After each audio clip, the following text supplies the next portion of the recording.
అందరికీ నమస్కారం. ఈరోజు కథ 'ప్రేమ ఎంత మధురం' ఎపిసోడ్ 155 ఫ్రెండ్షిప్.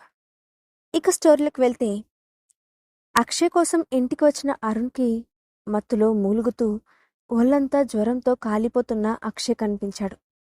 దాంతో కింద పడి ఉన్న అతన్ని మెల్లగా లేపి బెడ్పై పడుకోబెట్టి ఆ గదిలో మెడికల్ బాక్స్ కోసం వెతికాడు. పెద్దగా కష్టపడకుండానే మెడికల్ బాక్స్ కనిపించడంతో అరుణ్ వెంటనే అక్షయ్కి ఫస్ట్ ఎయిడ్ చేసి అతని గాయాలకు కట్టుకట్టాడు. ఆ తర్వాత అక్షయ్ తాగిన వైన్ ఎఫెక్ట్ తగ్గించడం కోసం వెంటనే కిందకి దిగి కిచెన్లోకి వెళ్ళి స్వయంగా హెర్బల్ సూప్ చేసి తీసుకొచ్చి అక్షయ్ చేత బలవంతంగా తాగించాడు. మగతలో ఉండే ఆ సూప్ తాగాడు అక్షయ్. అతన్ని ఆ పరిస్థితుల్లో చూసి అరుణ్ మనసు చాలా బాధపడింది. అక్షయ్ స్నేహతో ఉన్నప్పుడు చాలా హ్యాపీగా ఉండేవాడు. ఇద్దరూ మంచి కపుల్ అవుతారని అనుకున్నాను. కానీ సడన్గా ఏం జరిగిందో తెలియడం లేదు. అక్షయ్ని వదిలి స్నేహ వెళ్ళిపోయింది. వీడేమో దాత్రితో పెళ్లి అనౌన్స్ చేశాడు. మరి స్నేహ కోసం ఇంతలా ఎందుకు బాధపడుతున్నాడు? అంతా అయోమయంగా ఉంది అని అనుకున్నాడు. అరుణ్ ఇచ్చిన హెర్బల్ సూప్ ఎఫెక్ట్ బాగా పనిచేయడంతో అక్షయ్ టెంపరేచర్ కంట్రోల్లోకి వచ్చింది. దాంతో అతను మెల్లగా కళ్ళు తెరిచి చూశాడు. అప్పుడు తన ఎదురుగా కూర్చొని ఉన్న అరుణ్ని చూసి అతను ఆశ్చర్యపోతూ, "నువ్వు ఇక్కడేం చేస్తున్నావు? ఎప్పుడొచ్చావు?" అని అడిగాడు. "నువ్వు మత్తులో పడి పిచ్చివాడు అవుతున్నప్పుడే వచ్చాను" సీరియస్గా అన్నాడు అరుణ్. ఆ మాటకు అక్షయ్ ఒకసారి కళ్ళెత్తి అతని వైపు చూసి ఏం మాట్లాడకుండా తల తిప్పుకున్నాడు. అప్పుడు అరుణ్ ఆవేశంగా, "అక్షయ్, అసలు నువ్వేం చేస్తున్నావో నీకు అర్థమవుతోందా? అంతలా తాగాల్సిన అవసరం ఏమొచ్చింది? నేను రావడం లేట్ అయి ఉంటే ఆ మత్తులోనే ఉండి జ్వరంతో నీ ప్రాణాల మీదకు తెచ్చుకునేవాడివి" అని మెత్తగా మందలించాడు. దానికి అక్షయ్ విరక్తిగా నవ్వి బెడ్ మీద మెల్లగా వెనక్కి జరిగి కూర్చున్నాడు. అప్పుడు అరుణ్ మళ్ళీ మాట్లాడుతూ, "చూడు అక్షయ్, తాగడం వల్ల సమస్యలు తీరవని నేను నీకు చెప్పాల్సిన అవసరం లేదు. అయినా నువ్వు ఇలా ప్రవర్తించడం ఏంటి? అసలు ఏం జరిగింది?" అని అడిగాడు. "వదిలే, ఇప్పుడు వాటిని చెప్పినా ఉపయోగం ఏమీ లేదు" అని నిరాశగా అంటూ తూలుతూనే బెడ్ దిగడానికి ప్రయత్నించాడు అక్షయ్. అరుణ్ వెంటనే అతన్ని వారిస్తూ, "నీకు హెల్త్ బాలేదు, కదలకుండా రెస్ట్ తీసుకో" అని అన్నాడు. ఆ మాటకు అక్షయ్ విరక్తిగా నవ్వి బెడ్ దిగి వెళ్ళి మరో వైన్ బాటిల్ అందుకున్నాడు. అది చూసిన అరుణ్ గబగబా లేచి అతన్ని ఆపడానికి ప్రయత్నిస్తూ, "అక్షయ్, నువ్వు ఇప్పటికే చాలా ఎక్కువ తాగావు. ఇంతకన్నా తాగడానికి నేను ఒప్పుకోను" అంటూ అతని చేయి పట్టుకున్నాడు. కానీ అక్షయ్ అతని మాట వినకుండా నిర్లక్ష్యంగా అరుణ్ చేతిని పక్కకు తోసేసి బాటిల్ మూత ఓపెన్ చేశాడు. దాంతో అరుణ్ ఒక్క క్షణం అతన్ని కోపంగా చూశాడు. వెంటనే ఆవేశంగా అక్షయ్ చేతిలో ఉన్న బాటిల్ని లాక్కొని నేలపై విసిరికొట్టాడు. దాంతో ఆ బాటిల్ పగిలిపోయింది. అది చూసిన అక్షయ్ కళ్ళు కోపంతో ఎర్రబడ్డాయి. అయినా కోపాన్ని కంట్రోల్ చేసుకుంటూ, "అరుణ్, ఇందులో నువ్వు ఇంటర్ఫియర్ అవ్వకు. నీకు సంబంధం లేని విషయం" అని చెప్పి పక్కన ఉన్న కబోర్డ్లో నుండి ఇంకొక బాటిల్ చేతిలోకి తీసుకున్నాడు. వెంటనే అరుణ్, "నా ఫ్రెండ్ లైఫ్ ఇలా అయిపోతుంటే నేను చూస్తూ ఊరుకోలేను. నువ్వు తాగడానికి వీల్లేదు" అంటూ మళ్ళీ అక్షయ్ని ఆపడానికి వెళ్ళాడు. కానీ అక్షయ్ ఈసారి అతన్ని విసురుగా వెనక్కి నెట్టేశాడు. దాంతో బ్యాలెన్స్ కోల్పోయిన అరుణ్ వెళ్ళి కబోర్డ్ అంచుకు తగిలాడు. దాంతో అతని నుదురు చిట్లి బ్లడ్ బయటకు కనిపించింది. అయినా అక్షయ్ అతన్ని పట్టించుకోకుండా వైన్ బాటిల్ ఓపెన్ చేస్తున్నాడు. అరుణ్ కూడా ఏమాత్రం వెనక్కి తగ్గలేదు. వెంటనే లేచి వెళ్ళి మళ్ళీ అక్షయ్ చేతిలోని ఆ బాటిల్ లాక్కొని విసిరి నేలకేసి కొట్టాడు. దాంతో కోపం పట్టలేకపోయిన అక్షయ్, "అరుణ్, స్టాప్ ఇట్. ముందు నువ్వు ఇక్కడ నుండి వెళ్ళు" అని అరిచాడు. "నా ఫ్రెండ్ని ఇలాంటి పరిస్థితుల్లో వదిలేసి నేను వెళ్ళను" అంతే ఆవేశంగా చెప్పాడు అరుణ్. దాంతో అక్షయ్ అతని వైపు సీరియస్గా చూశాడు. అప్పుడు అరుణ్ మాట్లాడుతూ, "ఒకసారి నీ పరిస్థితి చూసుకో. నీ క్యారెక్టర్ ఏంటి? ఎలా ఉండేవాడివి? ఇప్పుడు నీ సిచ్యువేషన్ ఏంటి? నీకు అసలు ఏమైనా అర్థమవుతుందా" అని అన్నాడు. ఆ మాటకి అక్షయ్ ఒకసారి కళ్ళెత్తి చూసి ఏం మాట్లాడకుండా అసహనంగా వెళ్ళి సోఫాలో కూర్చున్నాడు. ఆ తర్వాత చాలాసేపటి వరకు ఇద్దరి మధ్య కేవలం మౌనమే రాజ్యమేలింది. చాలాసేపటి తర్వాత అక్షయ్ ఎదురుగా ఉన్న అరుణ్ వైపు చూశాడు. అతని నుదుటి గాయంపై నుండి చిన్నగా రక్తం కారుతోంది. దాంతో అతను లేచి వెళ్ళి మెడికల్ బాక్స్ తీసుకొని వచ్చి అరుణ్ ముందు పెట్టి, ముందు ఆ గాయాన్ని క్లీన్ చేసుకొని డ్రెస్సింగ్ చేసుకో అని అన్నాడు. దాంతో అరుణ్ తలపైకెత్తి అతని వైపు ఒకసారి చూసి ఏం మాట్లాడకుండా మెడికల్ బాక్స్ తీసుకున్నాడు. అప్పుడు అక్షయ్ నేలపై ఉన్న గాజు పెంకల్ని తప్పుకుంటూ గదిలో ఉన్న కబోర్డ్ దగ్గరికి వెళ్ళి తన డ్రెస్ తీసి దాన్ని అరుణ్ పక్కన పెట్టి డ్రెస్ చేంజ్ చేసుకో అని అన్నాడు. అక్షయ్ తోసినప్పుడు కింద పడిపోవడం వల్ల అరుణ్ డ్రెస్ పాడైపోయిందని గమనించిన అక్షయ్ అతని కోసం డ్రెస్ తీసి ఇచ్చాడు. అది చూసిన అరుణ్ తన కనుబొమ్మలు పైకెత్తి ఇప్పటికి తాగిన మత్తు దిగిందా అని అన్నాడు. అక్షయ్ ఏం మాట్లాడకుండా మెడికల్ బాక్స్ నుండి కాటన్ తీసి అరుణ్ నుదుటిపై బ్లడ్ తుడవడం మొదలుపెట్టాడు. అప్పుడు అరుణ్ నవ్వుతూ, నీకు ఇది సెట్ అవ్వలేదు, నేను చూసుకుంటా, వదిలే అని అన్నాడు. అయినా అక్షయ్ వినకుండా అతని గాయానికి బ్యాండేడ్ వేశాడు. అప్పుడు అరుణ్ నెమ్మదిగా, ఇప్పుడు చెప్పు, నువ్వు నిజంగానే దాత్రిని పెళ్లి చేసుకుంటున్నావా అని అడిగాడు. అవును, వెంటనే సమాధానం చెప్పాడు అక్షయ్. అది వినగానే అరుణ్ మనసులో ఒక్కసారిగా ఏదో కలుక్కుమంది. అప్పటిదాకా ఈ న్యూస్లో ఎక్కడో ఏదో తప్పు ఉందని, అక్షయ్ ఎప్పటికీ దాత్రిని పెళ్లి చేసుకోవడాన్ని అతనికి ఈ మూలో ఒక ఆశ ఉంది. కానీ ఇప్పుడు అక్షయ్ కన్ఫామ్గా ఆమెను పెళ్లి చేసుకుంటున్నానని చెప్పడంతో ఆ ఆశ కూడా అడుగట్టిపోయింది. నిజానికి అప్పుడు అరుణ్కి వైన్ తాగాలని అనిపించింది. దాంతో ఇంతకుముందు అక్షయ్ చేతిలో వైన్ బాటిల్ పగలగొట్టినందుకు అతను కొంచెం ఫీల్ అయ్యాడు. కానీ ఇంతలోనే ఏదో గుర్తొచ్చినట్లు, కానీ అక్షయ్, నువ్వు స్నేహ పెళ్లి చేసుకోవాలని అనుకున్నారు కదా, మరి ఇంత సడన్గా నీ డిసిషన్ ఎందుకు మారింది అని అనుమానంగా అడిగాడు. ఆ ప్రశ్నకు అక్షయ్ ముఖం మారిపోయింది. కానీ అరుణ్కి అసలు నిజం చెప్పాలని అనుకోలేదు. దాంతో అతను, దీని గురించి మనం తర్వాత మాట్లాడుకుందాం అని అన్నాడు.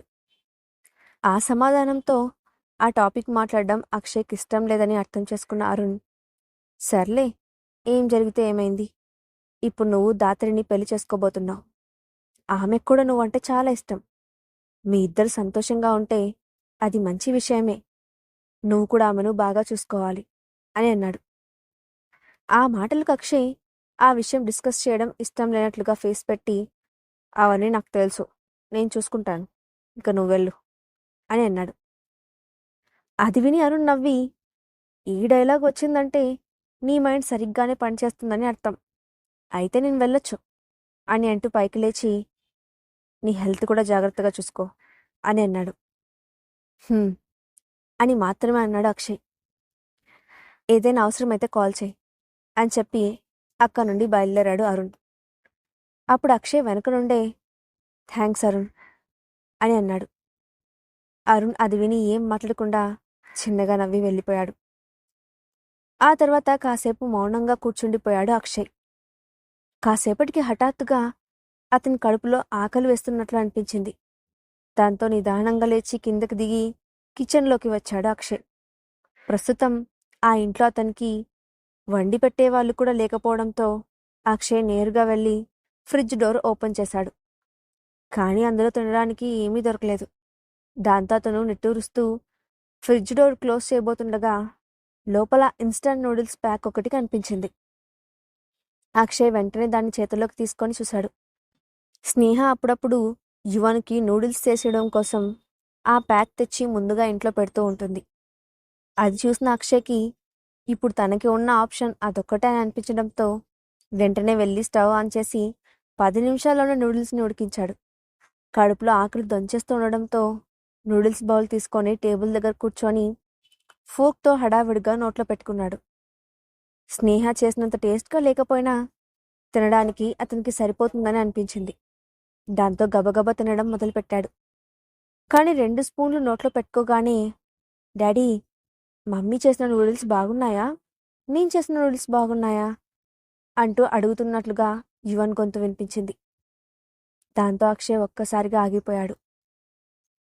మనిద్దరికన్నా మీ డాడీనే నూడిల్స్ టేస్టీగా చేస్తారు నవ్వుతూ అంటున్న స్నేహ గొంతు అతని చెవుల్లో మారుమోగింది. ఆ ఇంట్లో అణువణువున వాళ్ళిద్దరి జ్ఞాపకాలు అక్షయ్ను వెంటాడుతూనే ఉన్నాయి. వాళ్ళను ఎప్పుడెప్పుడు చూడాలా అని అతని మనసు ఆరాటపడుతోంది. మరోవైపు బెడ్పై కళ్ళు మూసుకొని పడుకొని ఉంది స్నేహ. యువన్ మంచి నిద్రలో ఉన్నాడు. కానీ జాగ్రత్తగా గమనిస్తే కళ్ళు మూసుకొనే ఉన్న స్నేహ చెంపలపై కన్నీటి చారికలు స్పష్టంగా కనపడుతున్నాయి. కాసేపటి తర్వాత కళ్ళు తెరిచిన స్నేహ లేచి బెడ్పై కూర్చొని కళ్ళు తుడుచుకుంది. అప్పటికే ఫోన్లో ఆమె చూసిన అక్షయ్ పెళ్లి న్యూస్ ఆమె మనసును దహించి వేస్తోంది. నిజానికి ఆ పెళ్లి జరుగుతుందని ఆమెకు తెలుసు. ఇప్పటికే ఆ పెళ్లికి తనకు అభ్యంతరం లేదని రాజేశ్వరికి మాట కూడా ఇచ్చింది. కానీ అది నిజంగా జరుగుతుందంటే తట్టుకోవడం ఆమెకు కష్టంగా ఉంది. కానీ అక్షయ్ ఎప్పుడు సంతోషంగా ఉండాలని మనసులోనే కోరుకుంది. ఆ తర్వాత రోజు అక్షయ్ ఆఫీస్లో హడావిడిగా ఉంది. అప్పటికే 4 రోజుల నుంచి అక్షయ్ ఆఫీస్కి రావడం లేదు. దానికి తోడు నిన్న అతను ప్రకటించిన పెళ్లి వార్త ఒక్కసారిగా దావానలంలా వ్యాపించింది. కొన్ని రోజుల క్రితం మేనేజర్ స్నేహతో పెళ్లని ప్రకటించిన అక్షయ్ మళ్లీ వెంటనే దాత్రితో పెళ్లి జరుగుతుందని ప్రకటించడం చూసి అందరూ ఆశ్చర్యపోయారు. జరగరానిది ఏదో జరిగి ఉంటుందని ఎవరికి వాళ్లే ఊహించడం మొదలుపెట్టారు. మీకు తెలుసా, బాస్ పెళ్లి చేసుకోబోతున్న దాత్రి నిజంగా చాలా క్రూరమైన మనిషి అని నేను విన్నాను. తన ఆఫీస్లో కూడా ఆమె ఎప్పుడూ స్ట్రిక్ట్గానే ఉంటుందట. ఆమె క్యారెక్టర్ని బట్టి ఆలోచిస్తే ఆమె మన బాస్ని పెళ్లి చేసుకోవడానికి ఏవో అడ్డదారులు ప్రయోగించి ఉంటుందని అనిపిస్తోంది అంటూ అక్షయ్ ఆఫీస్లో ఉన్న ఒక ఎంప్లాయ్ మాట్లాడింది. దాంతో వెంటనే పక్కనే ఉన్న మరో ఎంప్లాయ్ ఆమెను వారిస్తూ, ష్, చిన్నగా మాట్లాడు. ఆ దాత్రి మన బాస్ ఇద్దరు చిన్నప్పటి నుంచి ఫ్రెండ్స్ అని నేను విన్నాను. కానీ మన బాస్కి ఆమెను పెళ్లి చేసుకోవడం ఇష్టం లేదని కూడా ఒక టాక్ నడుస్తోంది అని చెప్పింది. హో, అందుకే బాస్ ఆ బాధలో ఉండిపోయి ఆఫీస్కి రావడం లేదేమో, మరో ఎంప్లాయ్ ఊహిస్తూ చెప్పింది. ఆఫీస్లో అందరూ తలో రకంగా మాట్లాడుతున్నారు. అప్పుడే అక్షయ్ కోసం ఆఫీస్కి వచ్చిన అరుణ్ అనుకోకుండా వాళ్ళ మాటలన్నిటినీ విన్నాడు. అక్షయ్ను కన్నెత్తి చూడ్డానికి కూడా భయపడే అతని ఎంప్లాయీస్ అతని గురించి అలా మాట్లాడుకోవడం అరుణ్కి ఏమాత్రం నచ్చలేదు. దాంతో అక్షయ్ కోసం అతని విల్లాకి వెళ్ళాడు అరుణ్. ఆ టైంలో హాల్లోనే ఉన్న సోఫాలో ఒంటరిగా కూర్చొని తనను వెనక్కి ఆనించి శూన్యంలోకి చూస్తూ ఏదో ఆలోచిస్తున్నట్లుగా కనిపించాడు. అతన్ని ఆ పరిస్థితుల్లో చూసిన అరుణ్ చిరాకు పడుతూ, అక్షయ్, అసలు బయట ఏం జరుగుతుందో నీకు తెలుస్తోందా? ఒకవైపు పెళ్లిని అనౌన్స్ చేశావు, మరోవైపు ఆఫీస్కి వెళ్ళడం మానేశావు. అందరూ 4 రకాలుగా మాట్లాడుకోవడానికి నువ్వే వాళ్లకు అవకాశం ఇస్తున్నావు అని ఆవేశంగా అన్నాడు. అతని మాటలు విన్న అక్షయ్ కనీసం తల కూడా తిప్పకుండా, నాకు తెలుసు అని అన్నాడు. దాంతో అరుణ్ కోపంగా, అసలు నీకేం తెలుసు అక్షయ్? ఒకసారి బయటకు వచ్చి చూడు. అయినా నీకు స్నేహకు మధ్య ఏం జరిగిందో నాకు తెలియదు, కానీ నువ్వు ఆమెను కాదనుకొని దాత్రిని పెళ్లి చేసుకోవాలని నిర్ణయం తీసుకున్నావు.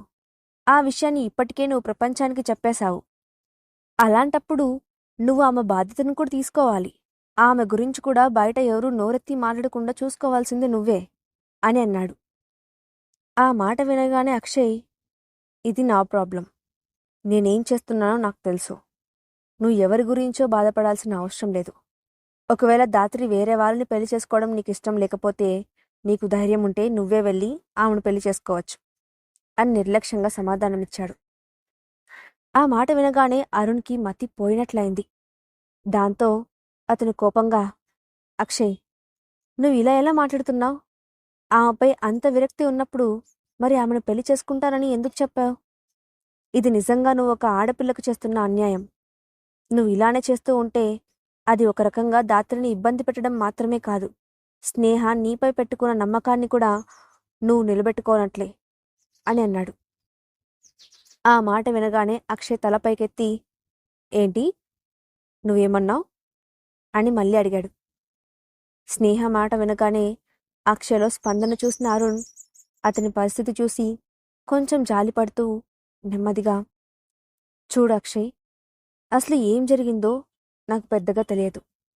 కానీ స్నేహ నీ మంచి కోసమే నిన్ను వదిలిపెట్టి వెళ్ళిందని నేను అనుకుంటున్నాను. నువ్విలా బాధపడుతూ ఇంట్లో కూర్చొని ఉంటే ఆమె ఖచ్చితంగా చూడాలని అనుకోదు అని అన్నాడు. ఆ మాటకు అక్షయ్ నిర్లిప్తంగా నవ్వి మళ్ళీ మౌనంగా ఉండిపోయాడు. దాంతో ఇక తాను ఎంత చెప్పినా అక్షయ్ వినడానికి సిద్ధంగా లేడని అర్థం చేసుకున్న అరుణ్ అక్కడి నుండి పైకి లేచి, నేను చెప్పాల్సింది చెప్పాను. నీ ప్రయత్నం నువ్వు చెయ్యి. ముందు ఇల్లు వదిలి బయటికి రా అని చెప్పి అతని ముఖం వైపు చూశాడు. అక్షయ్ అతను చెప్పింది విన్నాడో లేదో తెలియడం లేదు. ఎప్పటిలాగే మళ్ళీ శూన్యంలోకి చూస్తూ ఉండిపోయాడు. అది చూసిన అరుణ్, అసలు వీడు నా ఫ్రెండ్ అక్షయ్ లాగే కనిపించడం లేదు అని నిట్టూర్చి బయటకు వెళ్ళాడు. కానీ అక్షయ్ను అలా వదిలేయడం అరుణ్ మనసుకి కష్టంగా అనిపించింది. దాంతో ఒకసారి విషయాన్ని అక్షయ్ తల్లి రాజేశ్వరికి తెలిసేలా చేస్తే మంచిదని, అక్షయ్ కనీసం ఆమె మాటైనా వింటాడని ఆలోచించి అరుణ్ వెంటనే రాజేశ్వరికి కాల్ చేశాడు. స్నేహ ఎక్కడుందో తెలిసిన అక్షయ్ మౌనంగా ఉండడానికి వెనుక కారణం ఏమిటి? కొడుకు పరిస్థితి తెలుసుకున్న రాజేశ్వరి ఏం చేయబోతోంది? నెక్స్ట్ పార్ట్లో చూద్దాం. Thanks for watching.